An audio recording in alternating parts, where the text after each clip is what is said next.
All children, आज हम start करने जा रहे हैं हमारी क्लास 12th की एनसीईआरटी का यूनिट 6 जो है इसका नाम है रिप्रोडक्शन। एंड यूनिट 6 का हम चैप्टर 1 स्टार्ट करने जा रहे हैं जिसका नाम है रिप्रोडक्शन एंड ऑर्गेनिजम्स। ये हमारी एनसीईआरटी है तो उसमें प्योरली हम लाइन बाय लाइन एनसीईआरटी को डील करते हुए चलेंगे। तो आप सभी के पास अगर एनसीईआरटी है तो आप उसे लेकर बैठ जाइए, ओपन कर लीजिए आपकी बुक का चैप्टर 1। और अगर नहीं भी है तो इट डजेंट मैटर, आप पीडीएफ डाउनलोड कर सकते हैं और साथ ही साथ आप इसमें से भी डायरेक्टली वीडियो में से भी पढ़ सकते हैं। So now let's start. आपको लेफ्ट हैंड साइड में 1.1 एंड 1.2 सब पॉइंट्स के फॉर्म में रिटन है। इसमें कुछ भी नहीं है, इसमें आपको सिर्फ इतना बताने के लिए लिखा गया है कि आपको इसमें 2 मेन टॉपिक्स पे फोकस करना है। First is asexual and second is sexual reproduction. Now हम लाइन बाय लाइन पढ़ते चलेंगे, आप देखते चलिए एंड हम इसे एक्सप्लेन करते चलेंगे। Each and every organism can live only for a certain period of time.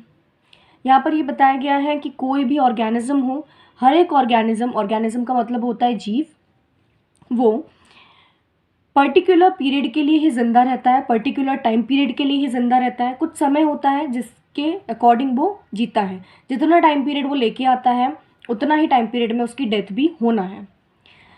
It is a natural form कि अगर किसी का बर्थ हुआ है तो उसकी डेथ होगी।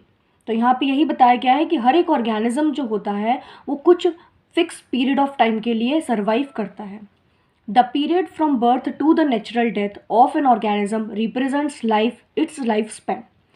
जो भी समय होता है, पीरियड मतलब समय, बर्थ से लगाकर नेचुरल डेथ तक किसी भी जीव का, ऑर्गेनिज्म का, उसे हम रिप्रेजेंट करते हैं लाइफ स्पेन। मतलब हम उसे बोलते हैं कि वो उसका लाइफ स्पेन है। कोई भी ऑर्गेनिज्म हो सकता है, उसका बर्थ हुआ और डेफिनेटली उसकी कभी ना कभी फिक्स पीरियड ऑफ टाइम के बाद में डेथ होगी। और डेथ कैसी होनी चाहिए? नेचुरल डेथ होनी चाहिए। तो वो क्या कहलाएगी? उस पर्टिकुलर ऑर्गेनिज्म की लाइफ स्पेन कहलाएगी। Life span of a few organisms are given in figure 1.1। अब जस्ट इस पेज के बैक साइड पे जब हम देखेंगे तो हमें कुछ ऑर्गेनिजम्स के लाइफ स्पैन दिए गए हैं, मतलब उनका बर्थ से लगाकर उनका जो नेचुरल डेथ तक का टाइम पीरियड है वो गिवन है, वो हमें पढ़ना पड़ेगा। Several other organisms are drawn for which you should find out their lifespans and write the in the spaces provided। अब आपको ये बताया गया है कि जो पीछे जो ब्लैंक दिया गया है पेज, उस पर आपको कुछ ऑर्गेनिजम्स के बारे में बताया गया है और उनका आपको सही लाइफ स्पैन लिखना है कि वो कितने टाइम तक सर्वाइव कर पाते हैं। Examine the life spans of organisms represented in the figure 1.1। और आपको ये भी देखना है कि जो ऑर्गेनिजम्स हैं उनका लाइफ स्पैन जो है वो क्या रिप्रेजेंट कर रहा है। Isn't it both interesting and intriguing to note that it may be as short as a few days or as long as a few thousand years? अब हमसे ये बोल रहा है कि क्या ये चीज़ इंटरेस्टिंग नहीं है और एक पेचीदा और एक पहेली के जैसे तो नहीं है। इंट्रिग्यूइंग का मतलब होता है एक पेचीदा या पहेली के जैसी तो नहीं है। कि देखिए किस तरीके से कुछ ऑर्गेनिजम्स तो ऐसे हैं कि उनका कुछ दिनों तक का ही टाइम पीरियड होता है सर्वाइवल का, लेकिन कुछ ऐसे होते हैं जो थाउजेंड्स ऑफ ईयर्स तक जीते हैं। Between these two extremes are the lifespans of most other living organisms. You may note that lifespans of organisms are not necessarily correlated with their sizes. The sizes of crows and parrots are not very different, yet their lifespans show a wide range difference. देखिए यहाँ पे आपको ये बताया गया है कि आप किसी भी ऑर्गेनिज्म को उसके साइज़ के अकॉर्डिंग ये नहीं बोल सकते कि उसका साइज़ जो है उसके अकॉर्डिंग उसका लाइफ स्पैन होगा, वो इतने टाइम पीरियड तक जिएगा क्योंकि उसका लाइफ स्पैन ऐसा है। नहीं, उसका आप साइज़ देख के कुछ भी नहीं बता सकते, क्योंकि आप यहाँ पे एग्जाम्पल के थ्रू में बताया गया है कि जो उनका लाइफ स्पैन होता है वो ज़रूरी नहीं है कि उनके साइजेस से कोरिलेट करता हो, उनके साइजेस से मैटर करता हो। जो साइज़ होता है, अब जब आप क्रोज का देखोगे, पैरट्स का देखोगे, तो दोनों के लाइफ स्पैन में आपको डिफरेंस दिखेगा, बहुत ही ज़्यादा डिफरेंस दिखेगा, इसलिए रिटर्न है show a wide difference. Similarly, a mango tree has a much shorter lifespan as compared to a peepal tree।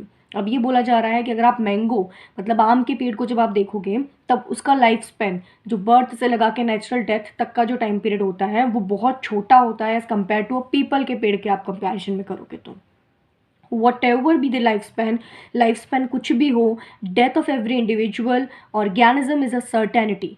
क्या बोल रहे हैं कि आप जो भी किसी भी पर्टिकुलर ऑर्गेनिज्म का लाइफ स्पैन देखें, लेकिन जो डेथ होगी उस पर्टिकुलर लिविंग ऑर्गेनिज्म की वो कैसी होगी, वो फिक्स है, मतलब इन फ्यूचर वो चीज़ होनी है। That is no individual is immortal. Immortal का मीन्स होता है कि कोई भी अमर नहीं है, हर एक ऑर्गेनिज्म की डेथ होना ही है एक्सेप्ट सिंगल सेल्ड ऑर्गेनिजम्स। लेकिन आप एक एक्सेप्शन ले सकते हैं, वो ये है कि जो सिंगल सेल वाले ऑर्गेनिजम्स होते हैं, मतलब ऐसे ऑर्गेनिजम्स जो सिंगल सेल से बने होते हैं जस्ट लाइक अमीबा, इनकी डेथ नहीं होती। Why do we say that there is no natural death in single celled organisms? अब ये बोला जा रहा है हमसे, यहाँ पे क्वेश्चन किया जा रहा है, हम ऐसा क्यों कह रहे हैं कि जो नेचुरली तरीके से डेथ नहीं होती किसी भी सिंगल सेल्ड ऑर्गेनिजम्स की? ये क्वेश्चन हमसे पूछा गया है। तो आपको ये बता दें कि जो सिंगल सेल्ड ऑर्गेनिजम्स हैं ये इमोर्टल इसलिए बोले जा रहे हैं, अमर इसलिए बोले जा रहे हैं, because they divide and continue to live as their daughter cells. ये क्या करते हैं, हमेशा डिवाइड होते रहते हैं और अपने आप को ही डिवाइड करते हैं, और डॉटर सेल्स को मतलब अपने बच्चे बोलते हैं हम, उनको ही राइज करते हैं। जैसा यहाँ पे रिटन है, single celled organisms are immortal because they divide and continue to live as their daughter cells. Because ये हमेशा डिवीजन इनमें होता रहता है, कंटिन्यूटी बनी रहती है, इसी की वजह से ये बोला जा रहा है कि ये इमोर्टल है। Given this reality, have you ever wondered how vast of number of plants and animal species have existed on Earth for several thousand of years? अब ये बोला जा रहा है कि आप सच में देखें कि कितने सारे आपको प्लांट और एनिमल की प्रजातियां दिखने को मिलेंगी जो थाउजेंड्स ऑफ ईयर्स से देखने को आ रही है। हमको क्या हो रहा है, हम बहुत टाइम से देख रहे हैं, हज़ारों सालों से अर्थ पे एग्जिस्ट कर रही हैं, प्रेजेंट हैं और अभी भी कंटिन्यूएशन में चल रही हैं। There must be some processes in living organisms that ensure this continuity. ज़रूरी है कि जो लिविंग ऑर्गेनिज्म हो, जो जीते जागते जीव हो, उनमें कुछ ऐसी प्रोसेसेस हों, ऐसी कुछ प्रोसेसेस के फॉर्म हो जिससे क्या हो सके, इनकी कंटिन्यूटी बनी रहे, मतलब ये कभी भी डेथ नहीं हो इनकी। ऐसा नहीं कि एग्जिस्ट खत्म हो जाए, एग्जिस्टेंस ही खत्म हो जाए, एग्जिस्टेंस नहीं खत्म होना चाहिए, डेथ भले हो जाए लेकिन एग्जिस्टेंस नहीं खत्म होना चाहिए उस पर्टिकुलर स्पीशीज़ का। Yes, we are talking about reproduction. हम सच में भी किसकी बात कर रहे हैं, रिप्रोडक्शन की बात कर रहे हैं। Something that we take for granted, और जिसे हम क्या करते हैं, ग्रांटेड मीन्स का मतलब होता है जिसे हम सच में मानते हैं, टू अज्यूम एज ट्रू। तो यहाँ पर जो हमारा फर्स्ट पैरा था which is written in the first page, यहाँ पे हमने यही डिस्कस किया है कि लाइफ स्पैन क्या होता है। तो आप अंडरलाइन कर सकते हैं, the period from birth to the natural death of an organism represents its life span.